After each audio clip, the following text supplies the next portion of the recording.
Talking about walkouts, some of the unions are threatening strike action over pay. The Times reporting the independent pay review body has recommended a 4% pay rise for teachers, considerably higher than the 2.8% that Rachel Reeves budgeted for. Now, I'm going to be very careful how I phrase this question, because I know you'll say, I don't want to comment on leaks, etc., etc. Will you follow the recommendations of the pay review body? So we are now in the process of analysing the recommendations. I haven't seen them, so I can't even comment as to whether they're correct or not, but we do not comment on leaks, you're absolutely right. And it will go through the process in the functional, correct way. But what we are absolutely determined is to deliver value for money for taxpayers. We will have a grip on public finances, and we will deliver for workers. See, the other thing that some of the teaching bodies are worried about is that if there is a pay rise, it will just come from existing school budgets. And this is the thing, isn't it? Because like more money for teachers sounds great, but then if you're a parent and you find out that it's being spent by cutting teaching assistants or getting less textbooks or stopping music lessons, then that doesn't sound so great. So would this be new money? And this is the inheritance that we are trying to deal with, because the only settlement that we inherited was more tax or less spending. There is an alternative way, and that's to get growth into the economy. And we are doing everything, well, right? And we are absolutely working assiduously for it. The regulatory reform, the planning reform, the modernisation of our economy, the increase in R&D and innovation in our country by 8.5%. We are absolutely going hell for leather for growth for our country. And that is what will get us out of this vicious spiral and the horrible choices that we have to make because of our inheritance. You can't guarantee that it won't be existing school budgets. Well, as I said, I can't come on to your programme and do the negotiations which are underway in government at the moment and need to go through the processes. Understood. When Always they come ashamed, out, but I understand what you're saying. But when they come out, I'm never shy of coming on your show, and I'll be on here to explain why we've made the decisions we have.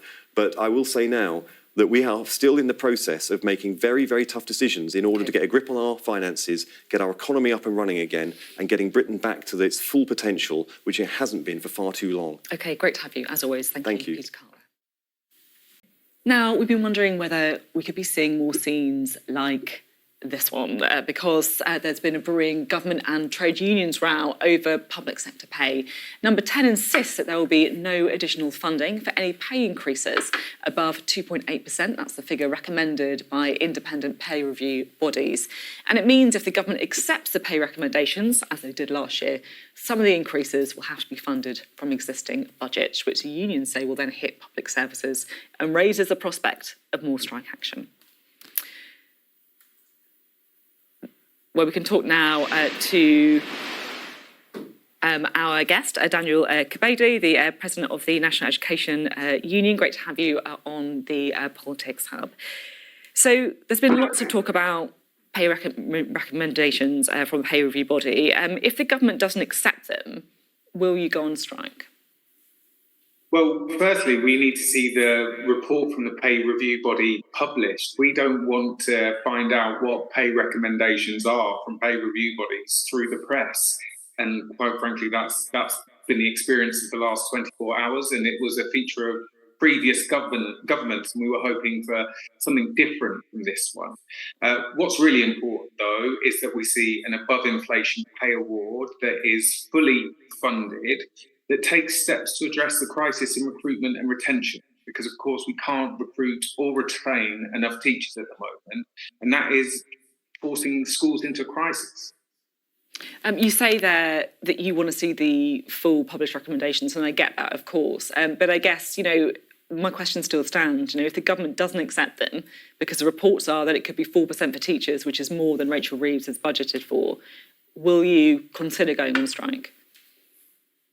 That would be a question for our executive and our members. I think it would be highly inflammatory, though, for the government not to accept recommendations from a pay review body if that pay recommendation is above 2.8%. We have to remember that this government were elected on the promise of change and with the promise of recruiting 6,500 new teachers.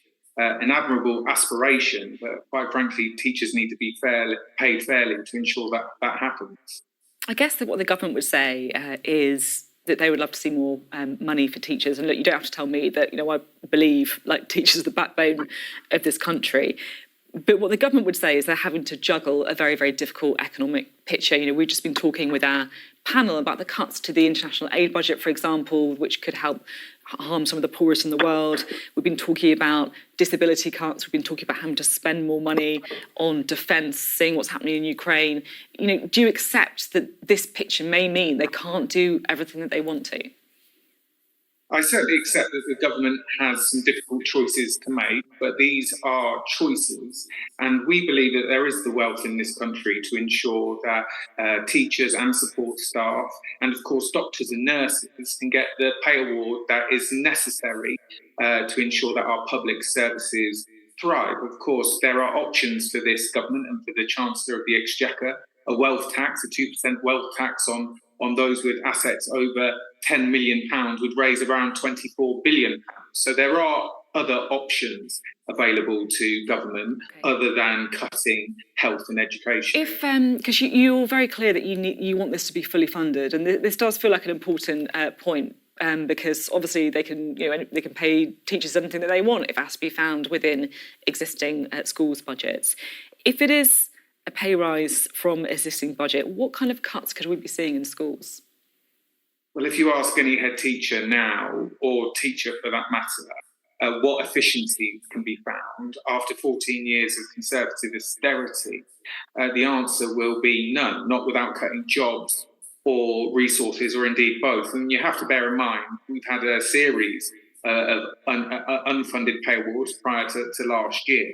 And that has meant that we just do not have the auxiliary staff, the support staff in schools. We currently have some of the largest class sizes in Europe, 1 million children being taught in class sizes of 31 or more. We need fairly funded pay awards to ensure that education can thrive. And unfortunately, education isn't thriving at the moment. I am officially out of time on the interview, but there's just one other question that I wanted to squeeze in while I have you, if that's okay, which is about EdTech. Because if you've got a child in school, you probably kind of notice that an awful lot of learning is done not just online, but through apps, a bit like gaming apps where you can get stars for learning your timetables or whatever it is. What's your view on EdTech? Is this like a really useful tool, or is it something that we should be wary of?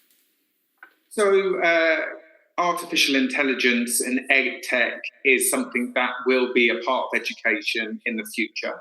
But who owns it, who controls it, whose interests it operates in, a contested areas. Of course, you have Elon Musk, who thinks that we should just gamify education. I actually think that EdTech could be used to reduce workload, to do some of the bureaucratic tasks, to ensure that teachers have the time and space to focus on what makes us human. So this is all contested at the moment. And I hope my vision for EdTech is the one that wins rather than sort of Elon Musk's, to be honest, because I don't think that is a good direction of travel. Really interesting. It feels like that's just the beginning of a longer conversation, but great to have you on Politics Hub. Thank you. Yes.